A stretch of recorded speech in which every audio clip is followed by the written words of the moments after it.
Le coup de l'hélicoptère, je le trouve extrêmement symptomatique. Enfin, je veux dire, là encore, vous avez un test en grandeur nature qui est un test de l'obéissance de la police. Est-ce que la police les 160 000 personnes mobilisées, est-ce qu'ils vont accepter cette politique de répression? C'est un test. Est-ce qu'on va trouver un gendarme avec suffisamment de neurones dans la tête pour conduire un hélicoptère au-dessus d'une plage pour traquer une petite vieille qui va respirer? Oui. Manifestement, on le trouve. Donc, il y a un vrai test en grandeur nature de contrôle d'une population, avec une répression épouvantable, mais qui s'adresse sur du plaisir, de la détente, d'accord, mais pas le travail. Le travail, il faut aller bosser. Par contre, se détendre, ça, c'est pas bien. Là, vous avez une moralisation du problème. Enfin, c'est insensé.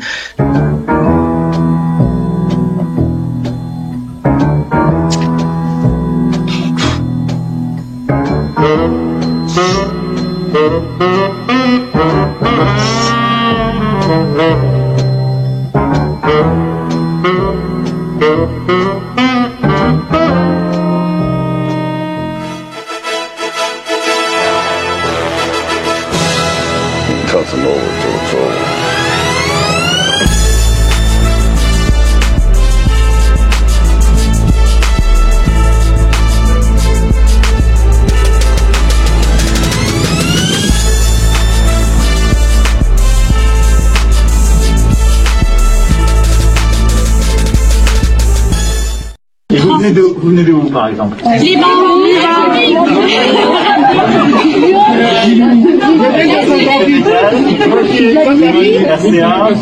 De Lyon. Liban. Du Mali. Liban. Burkina Faso. Sénégal. Algérie. Le Maroc. Tunisie. Chapeau, ah, c'est beau. On peut allez, qui ça? Vous recherchez ici? Oui. Ça vous plaît? Oui. Vous restez en moyenne. Vous êtes un doctorant ou postdoc? Doctorant, stagiaire. Master 2. Merci de participer à l'effort. Merci à vous. C'est très important, donc merci beaucoup. Dans l'après-midi, Emmanuel Macron à Marseille a donc vu le professeur Raoult, figure de la crise contre le coronavirus, parce que promoteur de la chloroquine dans la lutte contre l'épidémie. Merci de participer à l'effort. Emmanuel Macron, auquel Didier Raoult a présenté une étude démontrant selon lui à 91% l'efficacité de son traitement. Le président a pris acte de ces éléments et les examinera attentivement avec le conseil scientifique, dit ce soir l'Élysée.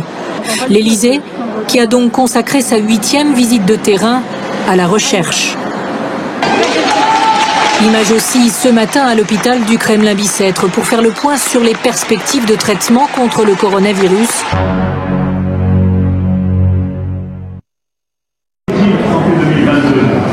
La fin de la baisse de tarifs hospitaliers, ça a été avant tout dans cette crise. Simplement, ce qui est vrai, c'est qu'on n'a pas rattrapé 15 années de baisse du tarif hospitalier. Vous avez raison. Je veux dire, vous n'avez peut-être pas été assez critique, j'entends.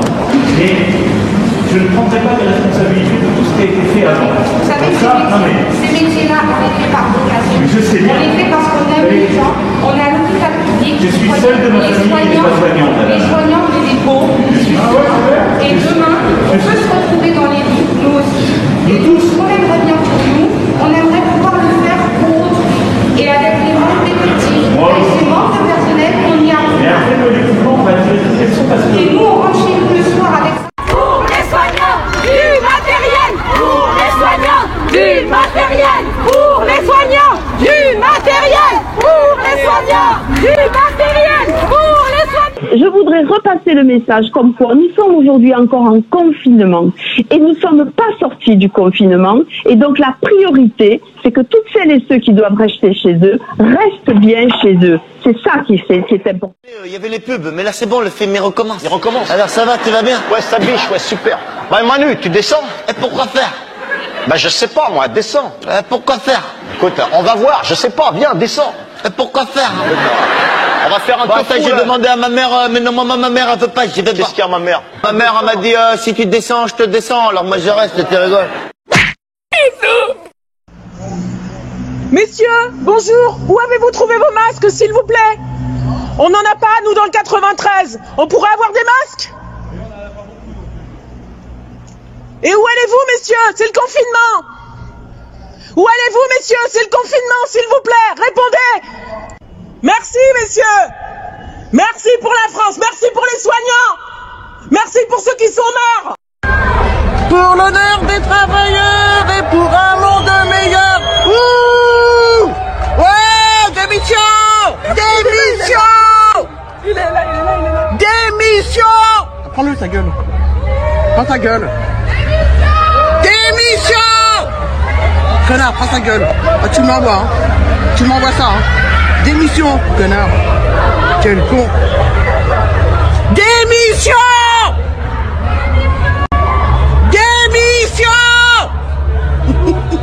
La sécurité qu'il a. T'as vu pour qu'il se la pète? Regarde ça, regarde, vas-y, prends tout, hein. Connard, bon. Et là, il va à la Courneuve, hein. Dans la Courneuve, il va être surtout en Seine-Saint-Denis, il va être bien reçu. Ah ouais, bah oui. Ici, ils ont été gentils, hein. Connard. Je sais pas pourquoi ils ont pas jeté des tomates et des oignons. Non, tu peux pas, tu te fais arrêter par les vigiles. Ce sont des images toutes fraîches, elles ont été tournées il y a à peine 1 heure, c'était donc cet après-midi à Pantin. Et Emmanuel Macron était regardé en visite en Seine-Saint-Denis, l'un des départements les plus touchés par l'épidémie. Il sort d'une maison de santé où il était en train, je le disais, de faire une visite. Et voici les images. Immédiatement, le président est sifflé par un groupe d'une dizaine de personnes qui l'interpellent. Écoutez.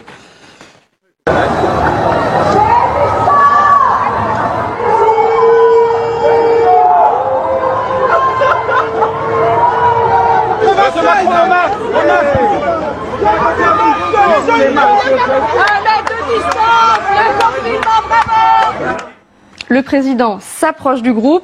Ils sont, je vous le disais, des dizaines. Ils sont totalement agglutinés sur le trottoir. Il n'y a pas vraiment d'autres termes. Certains sont là pour remercier le président, d'autres pour l'appeler à l'aide, pour exprimer leur souffrance, d'autres encore pour l'interpeller sur complètement autre chose, notamment l'économie, les retraites. Bref, une foule compacte. Vous le voyez, personne ou presque ne porte de masque. Personne ne respecte le mètre de distanciation sociale. Bah écoutez, il y a quand même un contraste entre ce qu'on nous demande de faire, c'est-à-dire arrêter de faire des joggings, arrêter de s'asseoir sur les bancs publics, si j'ai bien compris, et puis l'exemple qui est donné par nos hommes politiques ou par nos citoyens qui respectent pas la distance de sécurité, qui respectent pas la distanciation sociale. Je pense que l'exemple doit venir d'en haut, et si l'exemple ne vient pas d'en haut, il peut y avoir un problème de compréhension. Ici, le président de la République donne un très mauvais exemple, mais c'est le reflet de cette dissonance cognitive dans laquelle nous sommes depuis le début de cette crise, où on dit une chose et on fait le contraire. Et là, c'est vraiment un problème. C'est-à-dire que si vous voulez créer de la confiance et l'acceptabilité d'un certain nombre de restrictions qui sont quand même pas des minces restrictions, la restriction d'une des principales libertés, qui est la liberté de circuler, il faut qu'il puisse y avoir une acceptabilité de la population, et pour cela, il faut que le discours soit cohérent entre ce que l'on dit aux gens de faire et ce que l'on fait soi-même. Or, le président de la République nous dit on peut aller faire ce qu'on veut, aller au théâtre, et puis 2 jours après il faut se confiner. Il faut se confiner, mais on peut aller voter. Et là, il faut durcir le confinement et ne pas se relâcher, mais en même temps on va se promener et on fait un bain de foule, parce que ce que fait là le président de la République en déambulant sur le trottoir, ce n'est pas normal. Dans le département de l'Essonne, un jeune homme inconnu des services de police. Sur ces images filmées par des habitants, on le voit à terre ne montrant aucune résistance. Rapidement maîtrisé par un policier, on l'entend demander aux agents d'arrêter. Ensuite, Sofiane est emmené sous un porche d'immeuble. Il est à nouveau mis à terre puis se met à crier. D'après la vidéo, il a été frappé à coups de pied et de matraque télescopique à plusieurs reprises. Les agents sont accusés d'avoir touché les parties intimes du jeune homme. 4 jours d'ITT lui ont été prescrits. Merci. Vraiment, je dirais jamais assez. Il y en a un qui a pris 4 mois de prison pour ça. Pour le non-respect du confinement. On respecte le confinement, on pose pas de problème. Donnez une adresse et puis c'est tout.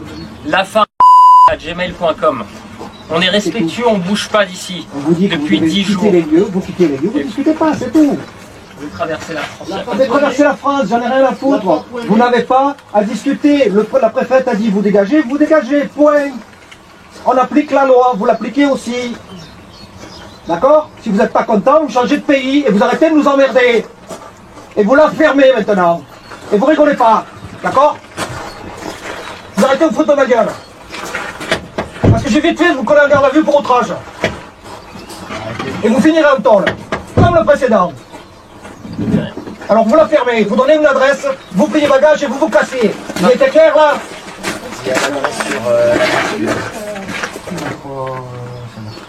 Et vous arrêtez de la ramener.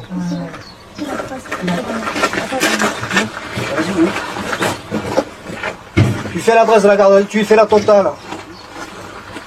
Il est à vous le fourgon. Vous montez dedans, vous vous barrez. J'attends mon amende et mon passeport. L'amende vous l'aurez pas parce que ça arrivera par courrier. Super. Je peux avoir mon passeport. Non, la position. Et vous allez éteindre cette caméra de merde là. Parce que ça c'est une infraction aussi. Ah D'ailleurs bon? je vais vous coller en garde à vue. Ah oui? Je croyais que c'était autorisé. Non. Ah bon? On peut pas filmer? Non. Ah oui? Vous avez besoin de mon autorisation pour filmer. C'est pas vrai. La loi dit le contraire. La loi dit le contraire et vous le savez très bien. Non, non, non. Vous essayez de Vous avez besoin m'intimider. de mon autorisation pour filmer. Vous pouvez pas filmer les forces de l'ordre. Vous n'avez pas le droit de filmer les forces.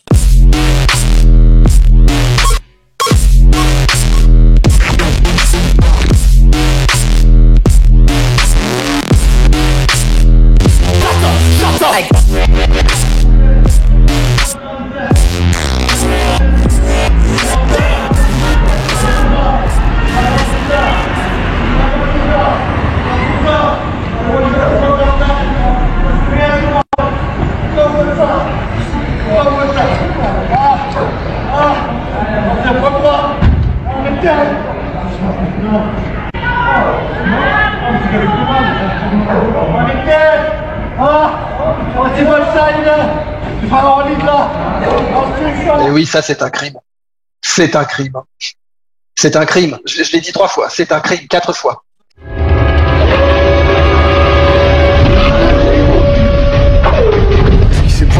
D'abord la Chine, les Chinois qui ont respecté pas 1 mais 3 minutes de recueillement à la mémoire des personnes décédées des suites de l'épidémie.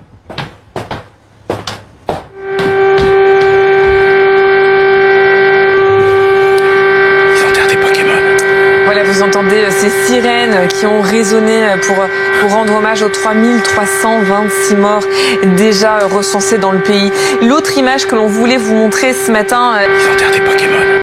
Et je ne terminerai pas cette chronique sans m'excuser platement auprès des téléspectateurs parce que ce matin à 9h15, pendant la diffusion de l'hommage aux victimes en Chine, je me suis permis une expression totalement déplacée, pensant que les micros étaient fermés. C'était totalement inapproprié. J'en suis vraiment désolé et encore une fois, je renouvelle mes excuses. Il s'appelle Pikachu. Ouah, il est si mignon, je pouvais pas espérer mieux. Tu vas voir. Voir quoi?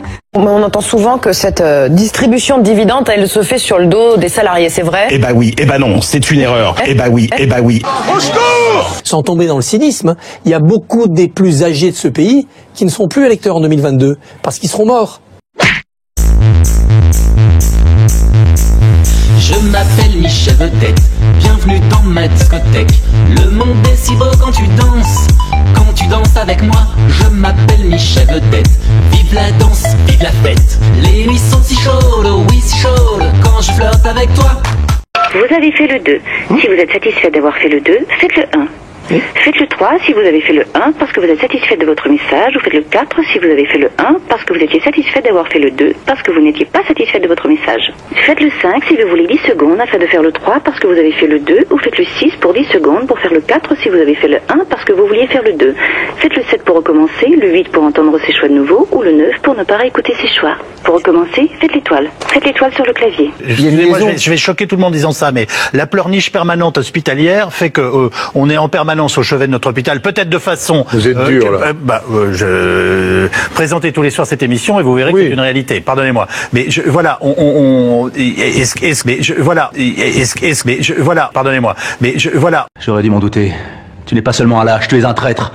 Comme ta petite taille le laissait deviner.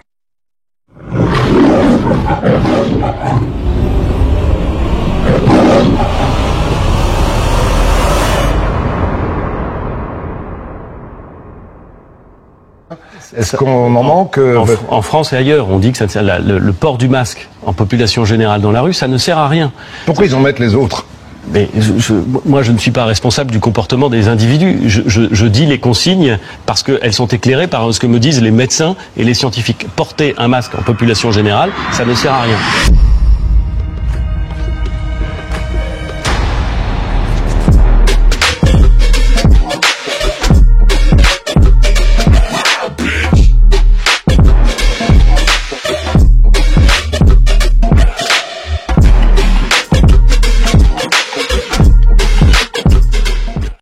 Au moment où je vous parle, le ministère de l'Intérieur vient d'acquérir 900 000 masques supplémentaires dont ils seront dotés pour se protéger dans le cadre de ces contrôles. S'il y avait des masques pour tout le monde, des milliards de masques, ce serait préférable d'en mettre ? Je ne pense pas que le coût-efficacité de la mesure soit en faveur du masque pour tout le monde. Le fait que tout le monde porte un masque, évidemment, ça protège tout le monde. Pendant une épidémie, le test, il ne sert à rien. Pendant une épidémie, le test, il ne sert à rien. C'est un médecin généraliste qui passe à la télé à une heure de grande écoute. Didier Raoult, voici ce qu'il a dit. Pour ce que j'ai vu rapidement, les 3 pays qui ont dont la situation n'est pas contrôlée actuellement, c'est l'Italie, la France et l'Espagne. Donc c'est probablement pas des modèles. Donc le confinement en Italie, ça n'empêche pas qu'il continue à avoir une évolution exponentielle. Continue à avoir une évolution exponentielle en France et en Espagne. Et ces 3 pays ont décidé de mettre au premier plan le confinement. On peut se poser la question s'il ne faut pas réfléchir. Maintenant, accepter de changer d'opinion, ce qui est une forme d'intelligence sous la pression des événements, et repartir sur ce qu'a fait la Corée, c'est-à-dire multiplier les tests, traiter les gens et n'isoler que les gens positifs. Enfin, c'est pas on ne peut pas isoler toute la population. Et comme on ne peut pas isoler les gens positifs si on ne les détecte pas, on est dans une situation qui n'a pas d'issue, sauf à refaire ce qu'on faisait pour le choléra au 19e siècle. Donc, on est dans le 21e siècle. Les maladies contagieuses, on va les détecter, isoler les gens qui sont contagieux, le temps pendant lequel ils sont contagieux, et on doit raccourcir leur temps pendant lequel ils sont contagieux par les traitements qui les empêchent d'être contagieux. Et quand ils sont plus contagieux, il faut leur ficher la paix. C'est pas la peine de les garder 14 jours s'ils sont négatifs au bout de 5 jours. C'est plus de la science, là, c'est de la science-fiction, ou je sais pas quoi, de la sorcellerie. Donc il faut revenir à des choses simples. Les maladies infectieuses et contagieuses, ça veut dire c'est quand il y a le microbe, on est contagieux. Quand il n'y en a pas, on n'est pas contagieux. Quand il y a un médicament, on use le médicament pour que les gens ne soient pas malades. Voilà, ça c'est la médecine. On teste, on isole, on traite. Et le confinement ne sert à rien. C'est pas ça. Le phénomène de Didier Raoult qui est presque devenu un gourou, quoi. Pas exagéré. Non, c'est un scientifique. Bon, est-ce qu'il Les gens voient que c'est un scientifique.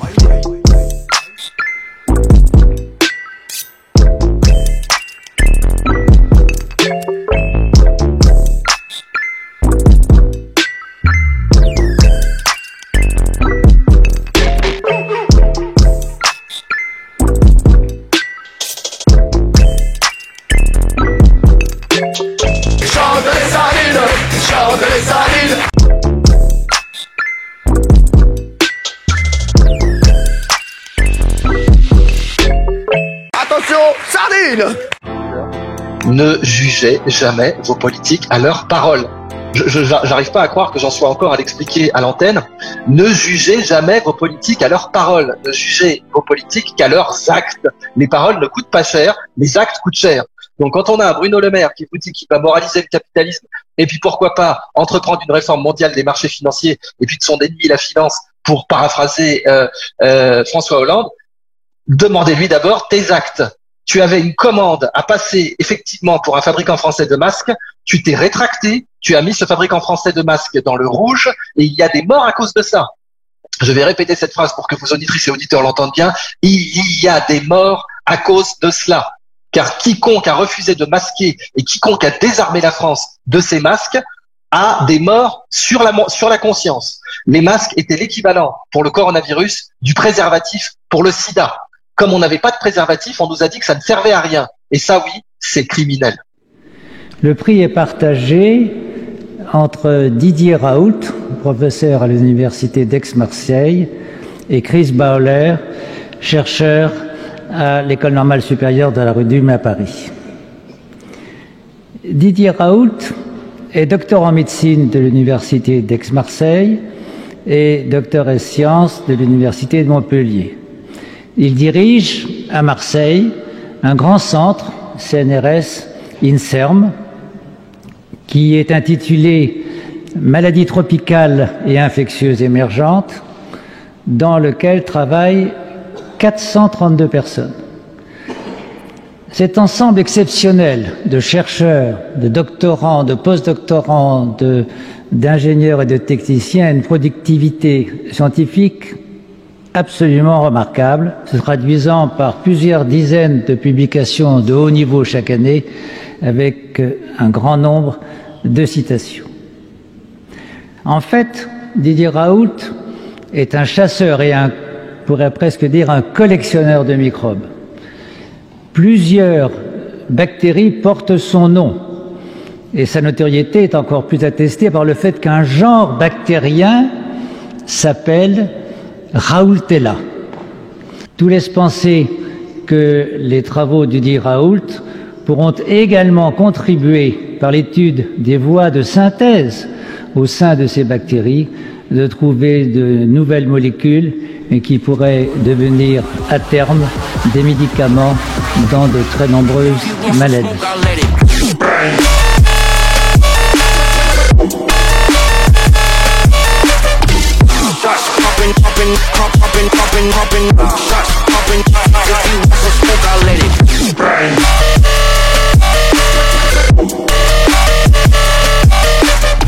Vous nous expliquez qu'il faut donner le médicament dès le début et pas attendre la fin. Donc pourquoi ne l'entendent-ils pas? Non, mais je sais pas, c'est pas trop des.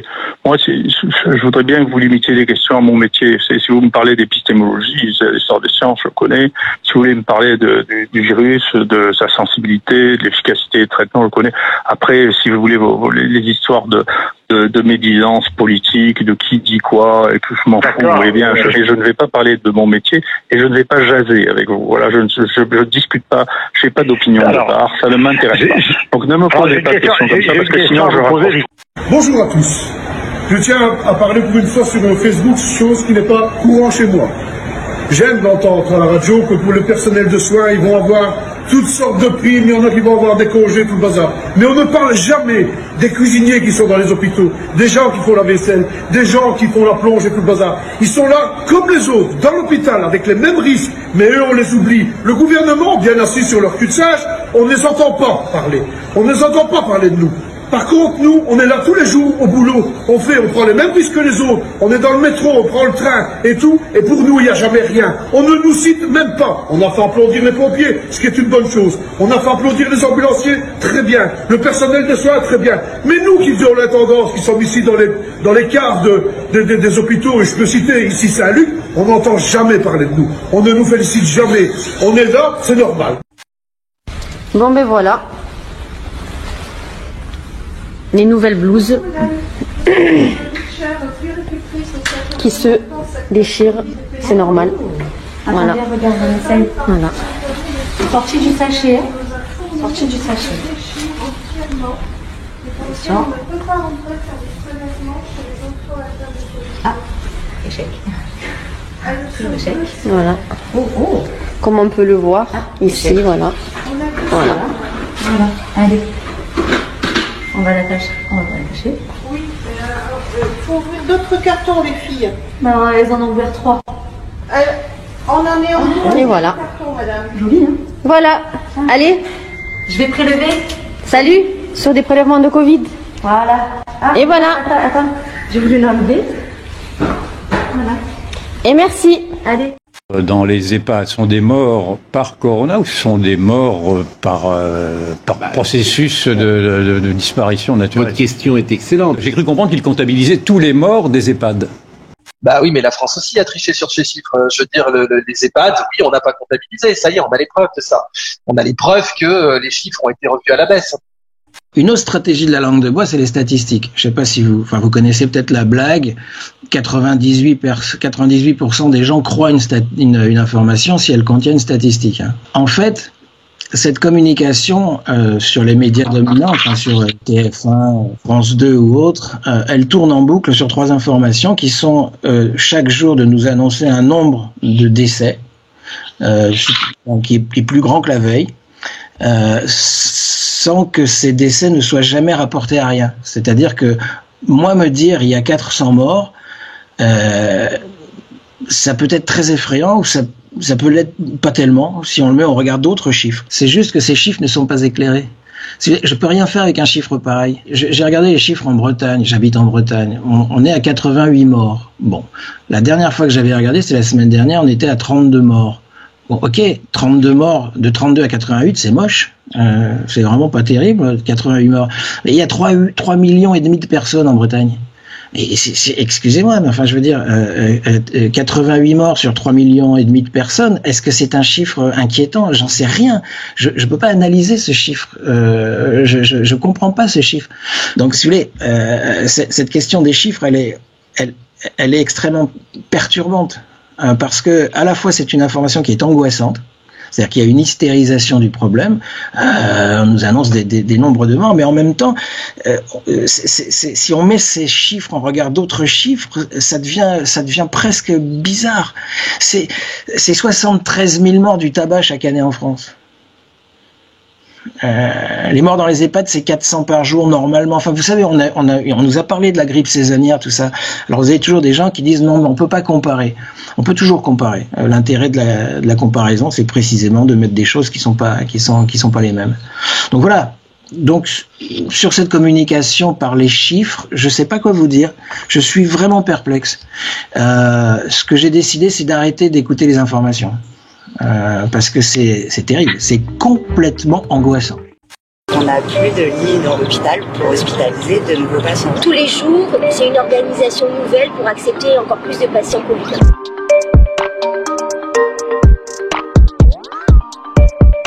Nous, aux urgences, on reçoit principalement que des patients Covid. On a déjà plus de lits en réanimation, on a plus de lits dans les services de soins continus. Le maximum de lits vont devenir Covid et ce sera pratiquement tout l'hôpital qui va devenir Covid. Ça va être comme ça dans tous les hôpitaux. Déjà, à la base, on a toujours afflux tendu. On va le payer fort en mort, en décès de patients, en décès de soignants. Nous, en tant que soignants, effectivement, je pense qu'on est des grands vecteurs de la maladie. La plupart des soignants qui vont contracter la maladie virale ne vont pas la contracter dans le cadre de leur mission hospitalière, mais en dehors des missions hospitalières. Si un soignant est infecté, c'est d'abord parce qu'il l'a attrapé à l'hôpital. Véran dit que les soignants ils attrapent le Covid en dehors de l'hôpital pour pas les reconnaître en maladie professionnelle. Ça leur coûterait trop cher et ça met pas en cause sa politique gouvernementale. On se rendait pas compte qu'il fallait autant de stocks d'antibiotiques, de stocks d'hypnotiques, de stocks de morphiniques. On donne les procédures aux soignants, la manière dont ils doivent s'habiller ou mettre le masque en fonction de la pénurie des stocks qu'il y a dans l'hôpital ou à la PHP. Un masque, on doit le mettre et on doit le retirer à chaque fois qu'on rentre dans un box aux urgences ou quand on rentre dans une chambre avec un patient Covid+. Les masques ont une durée de vie en moyenne pour les FFP2 de 4 heures. Le masque chirurgical, dès qu'il est humide, il est à changer.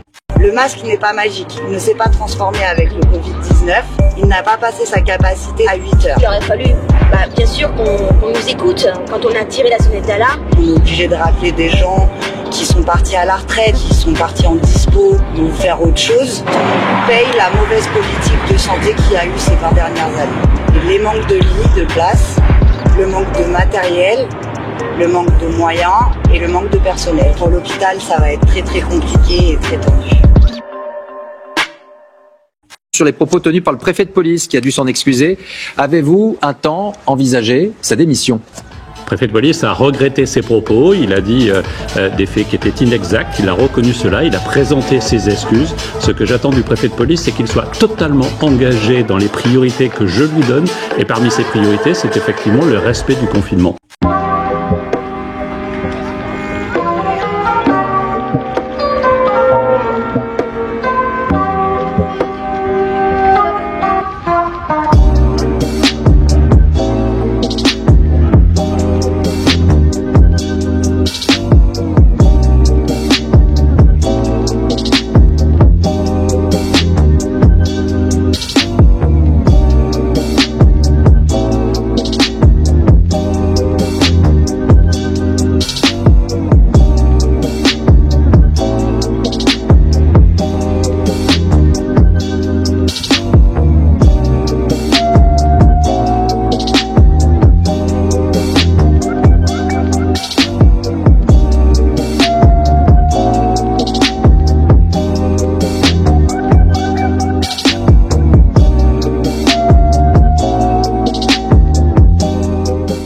Vous avez ici à gauche, il incarne l'autorité, le diable, et à droite, comment il se part de blanc en ange.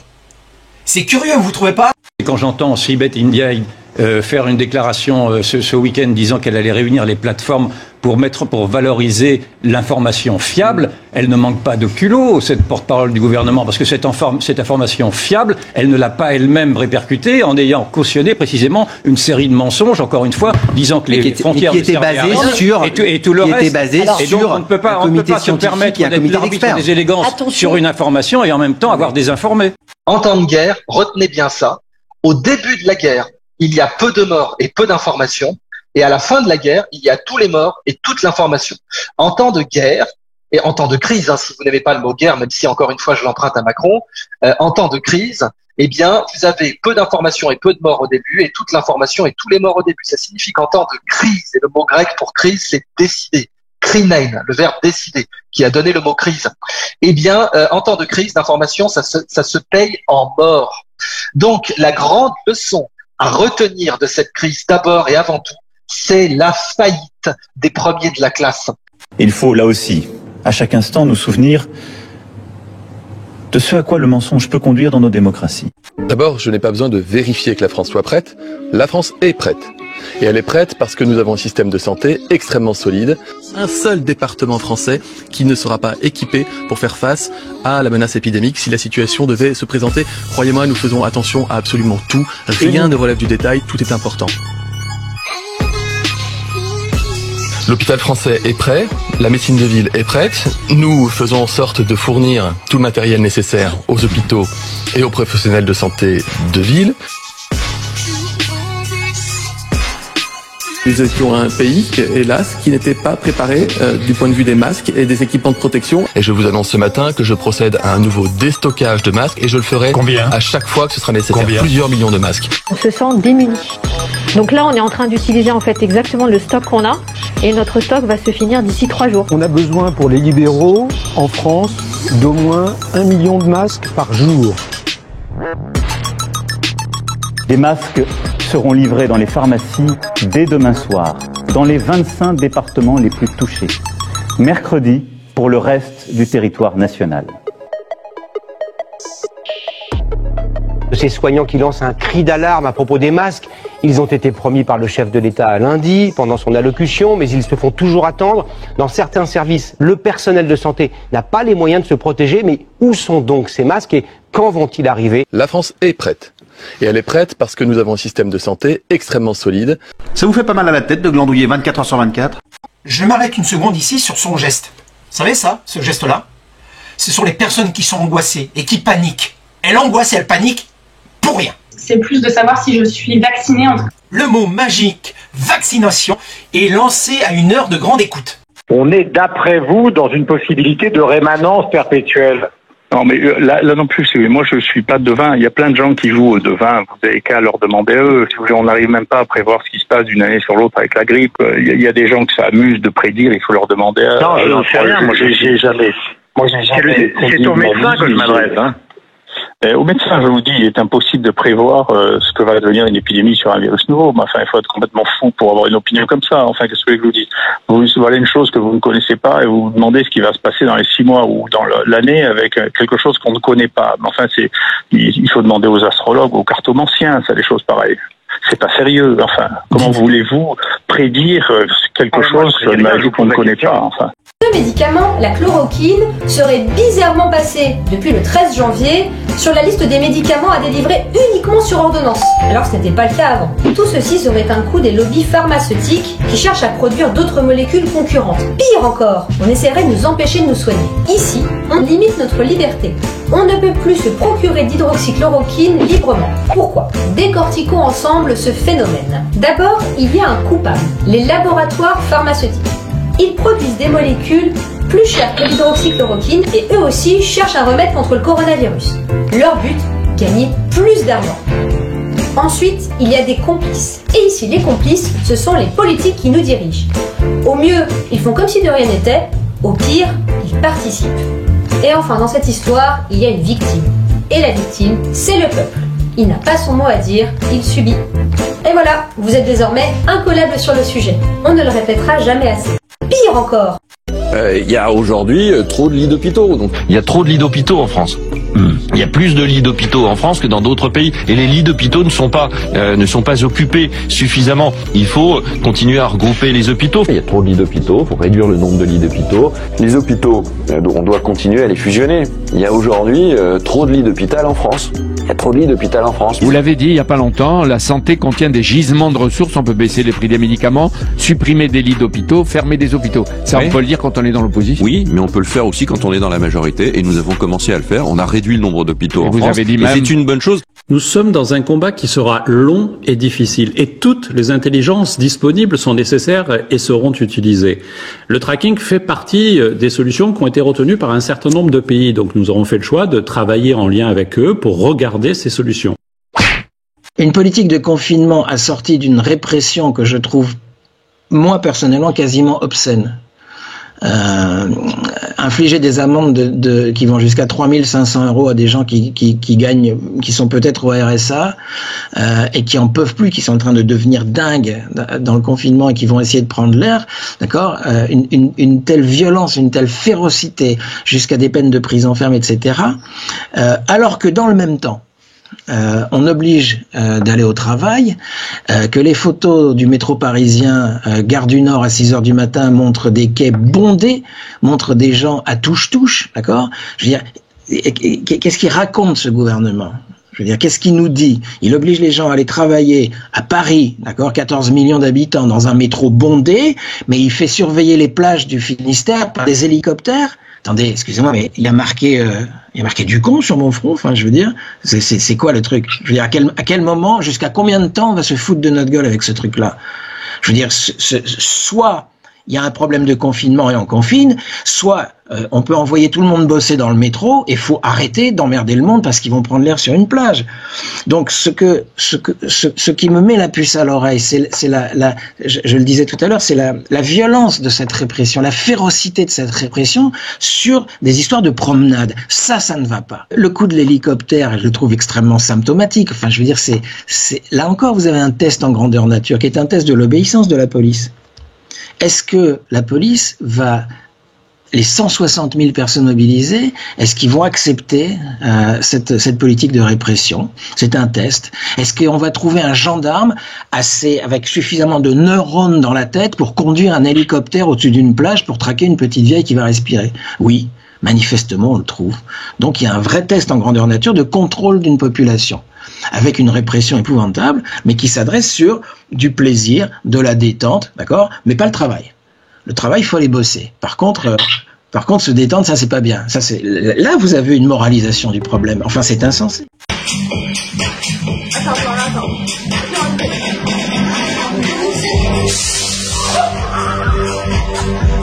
Monsieur le sénateur, je veux bien croire que votre langue a fourché, dit Madame la ministre. Vous voulez qu'on rentre dans ce débat-là? Je suis absolument désolée, mais je vous demande de m'appeler Madame la ministre. C'est comme ça. Non, je ne veux pas que vous m'appeliez chère amie, je veux que vous m'appeliez Madame la ministre. Ah! Eh bien alors, comment pouvez-vous prétendre alors répondre et parler au nom des Français? Vous me parlez d'aspiration des Français.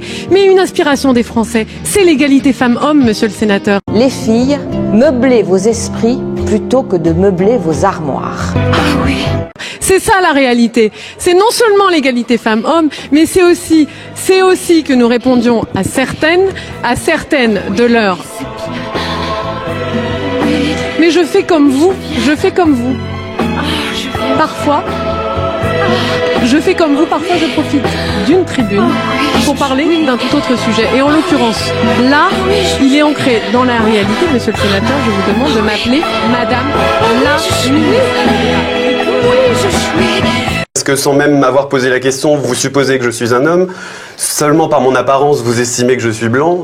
J'ai dit ce sont des tanches, des blaireaux, des nazes. Parce que quand il y a des morts, c'est le terme qu'il faut utiliser. Est-ce que, s'il y a 2 mois, l'exécutif dit il faut des masques, mais on n'en a pas. Est-ce que ce message n'est pas plus incendiaire dans la société française? C'est un message de vérité. Mais je vous pose la question. Eh bien, je ne pense pas. Je pense qu'il faut mieux dire la vérité plutôt que de s'enfermer dans des mensonges, et en plus dans des mensonges maintenant ridiculisés, parce que le gouvernement est en train de développer une position inverse à celle qu'il a tenue depuis 2 mois. Donc on ne comprend rien à rien. On teste, on isole, on traite, et le confinement ne sert à rien. Là, aujourd'hui, l'exécutif a du sang sur les mains.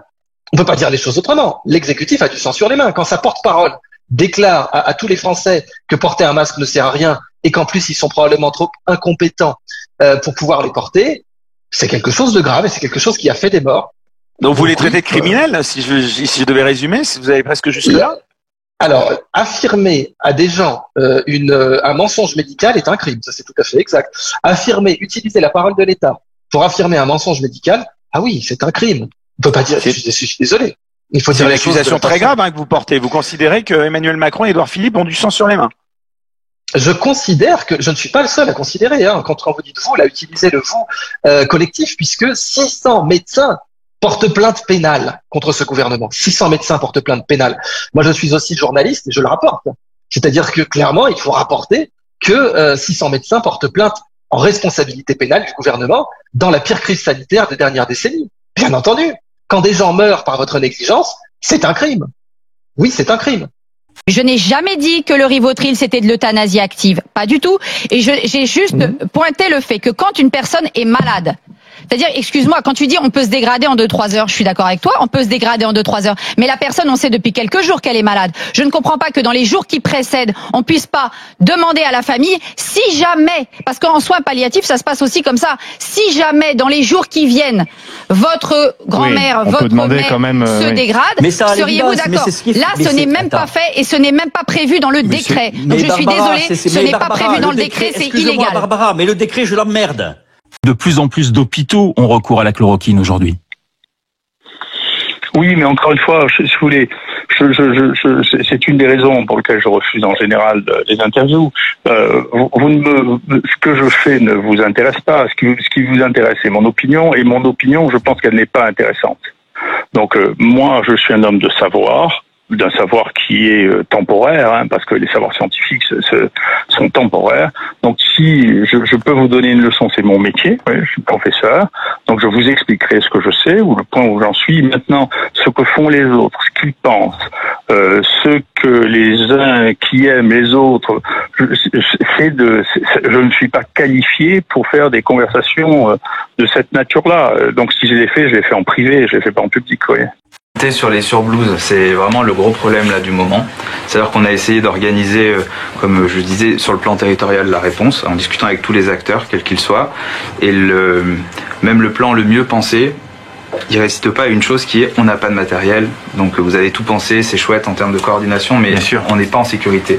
Donc comment est-ce on a essayé effectivement de voir des solutions un peu de fortune, mais les plans les mieux pensés n'avaient pas envisagé que la Chine serait touchée et tous les pays en piquent en même temps, et que ce qu'on pensait sans valeur il y a 6 mois ou 1 an, on pensait que c'était le truc le plus idiot à faire.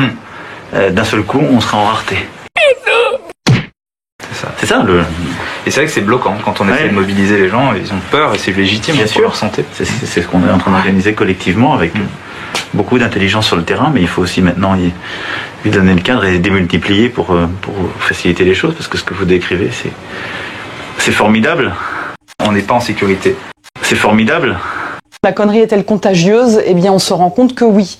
Bonjour à tous et bienvenue pour cette nouvelle édition du Con et les connes.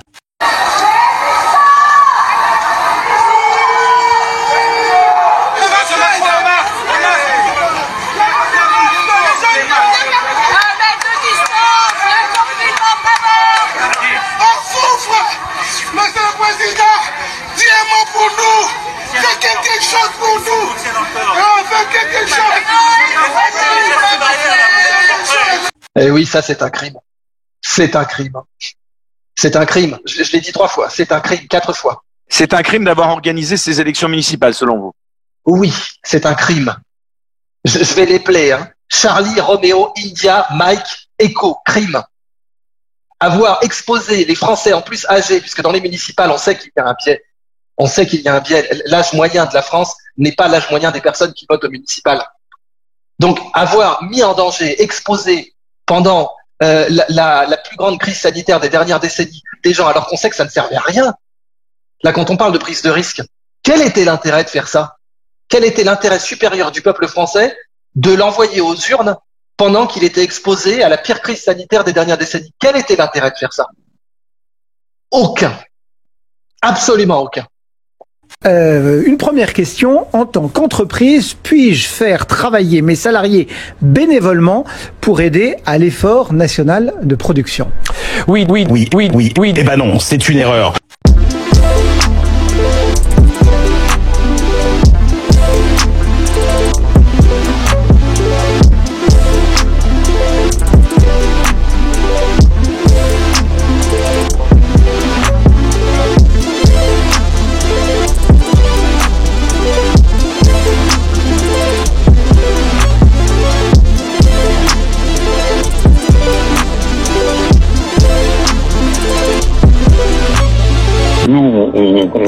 Mais c'est probablement une des crises que l'on vit dans cette situation, c'est de ne pas avoir, que l'Europe n'a pas été lucide sur cette évolution qui est en train de se faire, dans laquelle on se perd dans des réflexions qui ne sont pas de nature scientifique. Donc on laisse filer la science pour de multiples raisons.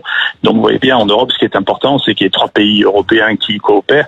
On s'en fiche, enfin moi je m'en fiche scientifiquement que les pays européens coopèrent. Ça c'est de la politique, c'est pas de la science. La science, c'est de produire de la science qui sert à quelque chose. Êtes-vous pour le Frexit? Ah bah clairement, mais clairement et nettement. Mais là, il n'y a même plus de questions à se poser. Je veux dire, regardez, je veux dire, il faut plus avoir les yeux en face des trous pour croire une seule seconde qu'on gagne dans l'Union européenne actuelle. J'ai rien contre un ASEAN européen avec un concert des nations qui ont chacun leur monnaie, qui ont chacun leur souveraineté, qui ont chacun leur réponse de crise, etc. Mais là, en ce moment, enfin, je répète, l'Union européenne a été en dessous de tout. Donc bon, non, c'est pas le moment de se marier à un cadavre, quoi. C'est...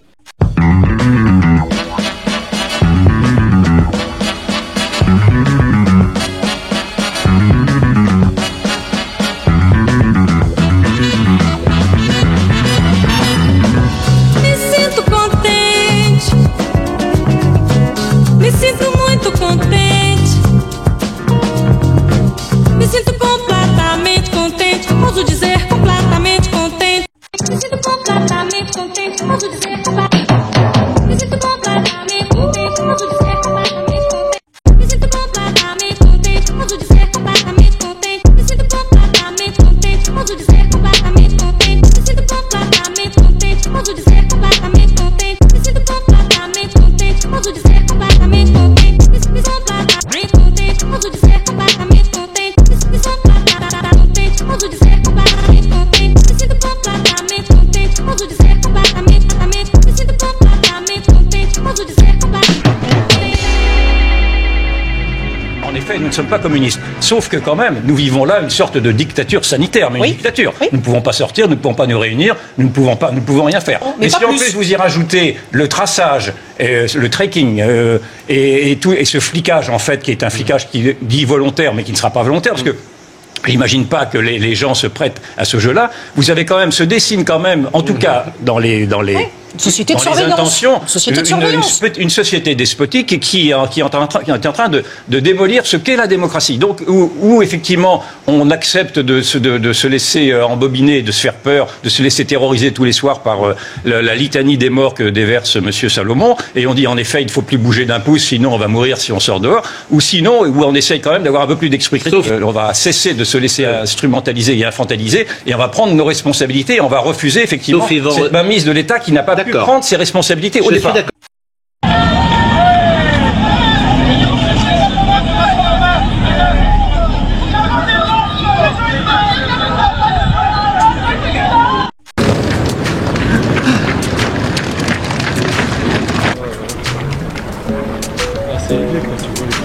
Je fais souvent mon jogging à cette heure-ci et là, on va dire qu'il y a 3 fois plus de monde. Qu'est-ce que vous en pensez? Je trouve ça idiot, puisque maintenant les joggers on se retrouve tous en même temps, alors qu'avant on se répartissait plus sur la journée.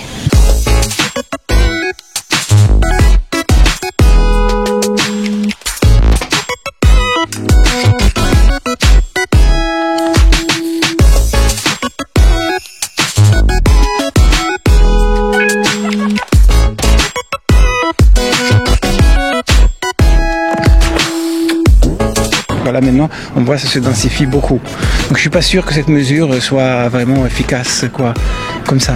Mais bon, tant qu'on peut courir encore, C'est déjà ça. Parce que je suis déjà sorti à d'autres moments à 19h et il y avait quand même, j'ai l'impression qu'il y avait un peu moins de monde. Ouais.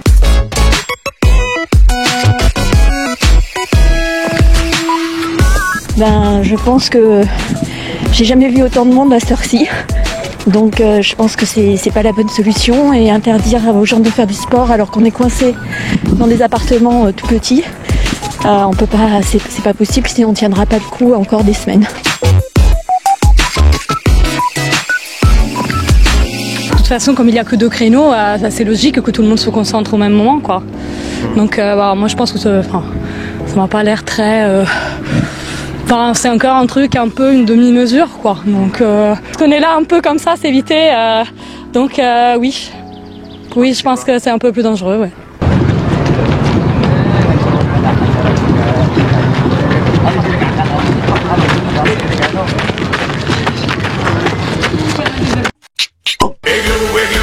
D'abord, le temps, et je l'ai dit, est à l'unité nationale. À l'unité nationale, et j'y tiens beaucoup parce que rien ne serait pire que la désunion nationale. Les responsables politiques doivent assumer ce qui est le mot responsable, leur responsabilité, et nous devons être aux côtés de l'exécutif. Ça ne veut pas dire qu'on ne doit pas poser de questions. Voilà pourquoi le Parlement continue et renforce même ses contrôles, ses questionnements. J'ai dit ce sont des tanches, des blaireaux, des nazes. Parce que quand il y a des morts, c'est le terme qu'il faut utiliser. Guillaume, une dernière question. Oui, est-ce que ce qu'on fait justement et que vous connaissez des effets indésirables sont vraiment ce dont on parle, s'il y a des risques d'arythmie cardiaque? Écoutez, vous verrez là aussi, si vous voulez, il y a toujours des gens qui ont une opinion sur tout. C'est pas inintéressant. Mais c'est une question, c'est simplement. Non, mais laissez-moi terminer. De dramatiser l'usage de quelque chose qui a été utilisé chez des centaines de millions d'habitants, c'est déraisonnable.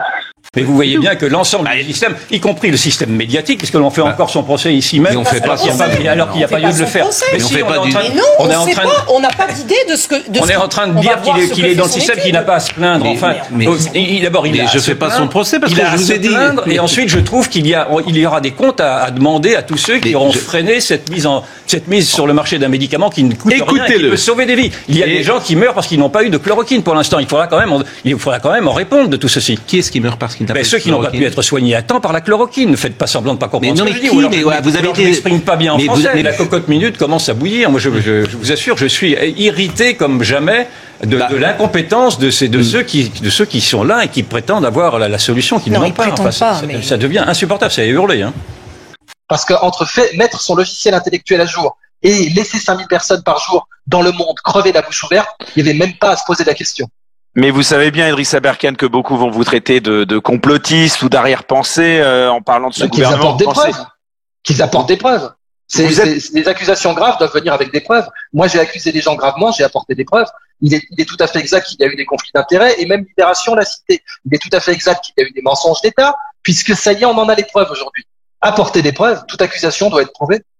Quand on a un gars comme Macron, et qu'on lui confie un truc comme la 5e République, qui est vraiment, vraiment une saloperie. Je veux dire, la 5e République est un régime présidentiel qui a été mis en place dans des circonstances très particulière pour un général dans une situation de guerre en Algérie. Ok, c'est une situation qui annule complètement le Parlement. Le Parlement ne sert strictement à rien. Hein. Vous n'avez qu'à regarder les 308 marionnettes qui ont été engagées pour servir de paillasson à Macron en un été 2017. Le Parlement sert à rien. Donc c'est un régime présidentiel qui permet de donner les pleins pouvoirs. Moi, je dis que Macron est à quelques encablures de faire agir l'article 16. Je veux dire, quand on voit comment il a traité les Gilets jaunes, qui était un mouvement extraordinaire, un mouvement populaire magnifique. Enfin, je veux dire, moi, je suis très fier d'habiter un pays qui a connu les Gilets jaunes. Quand on voit la répression du mouvement social qu'il a engagé contre toute forme de manifestation, gazer tout le monde d'entrée, etc., on se dit que ce régime peut basculer. Puis c'est pas le seul, hein, c'est en train de bouger comme ça partout dans le monde, vous savez.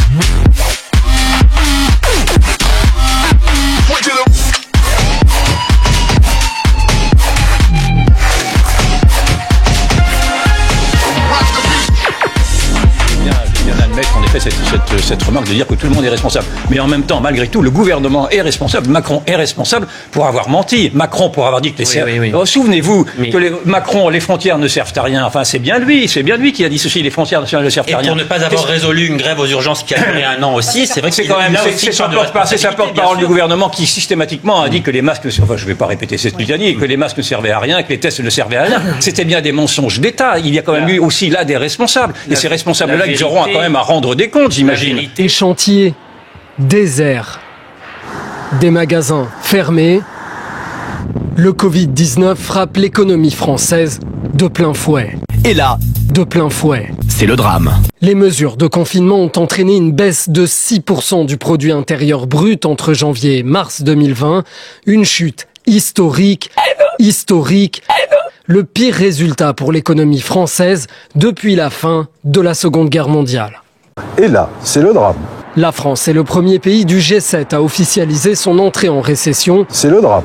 Mais l'Italie et le Japon devraient suivre. L'économie allemande, quant à elle, devrait se contracter de près de 10% ce trimestre. Historique. Jean-Luc Mélenchon, cette attaque d'un réfugié soudanais a fait 2 morts et 4 blessés. La maire de la commune, de Romans-sur-Isère, disait ce matin, je ne savais pas que cet homme était dans ma commune, ce sont des associations qui l'ont installé là et ce n'est pas normal que je ne sois pas au courant. Elle a raison.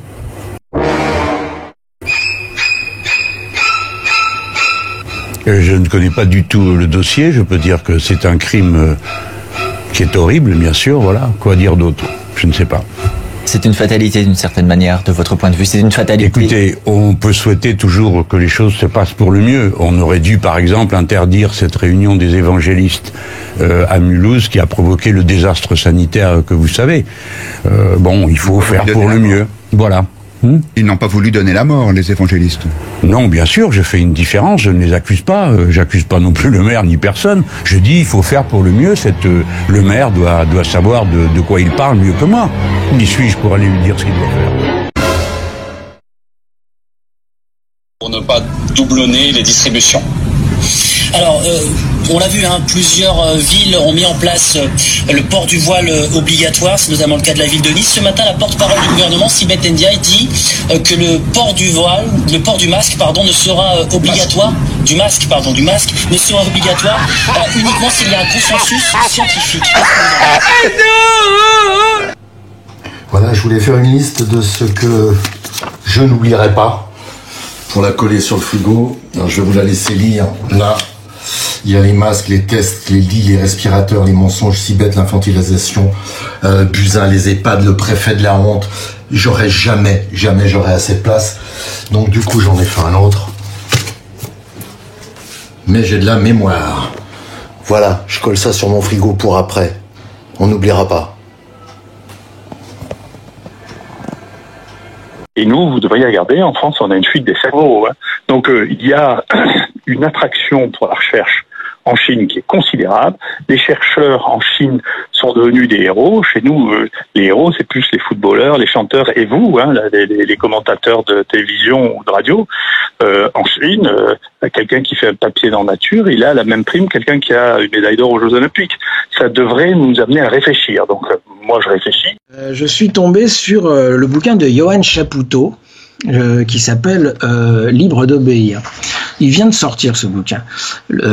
Alors accrochez-vous parce que le sous-titre va piquer un peu. Le management du nazisme à aujourd'hui.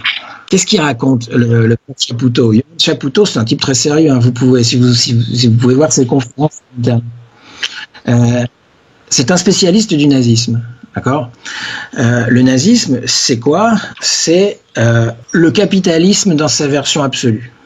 C'est-à-dire que vous laissez le capitalisme en roue libre, sans aucune opposition, vous arrivez au fascisme et au nazisme, c'est-à-dire un système où on fait travailler les gens et ensuite on les fait crever au travail, etc. Je rappelle qu'Auschwitz c'est un camp de travail d'abord. Les nazis avaient une horreur de l'État protecteur, de l'État qui donne des allocations à des chômeurs, et que ce que vont faire les nazis, c'est qu'ils vont démolir un par un les services publics et les remplacer par des agences. Là, vous vous dites, tiens, c'est marrant, il y a des agences régionales de santé, On a démoli la formation professionnelle en France, on l'a remplacée par une agence qui s'appelle France Compétences, Pôle Emploi, etc., etc. C'est-à-dire que vous voyez des tendances se mettre à l'œuvre qui sont celles dont je parlais tout à l'heure. Je ne sais pas si vous avez vu ça, il y a des émissions sur France Inter, alors moi j'aime beaucoup ça. Y a-t-il une dérive autoritaire du gouvernement Macron? Il y a plus qu'une dérive autoritaire.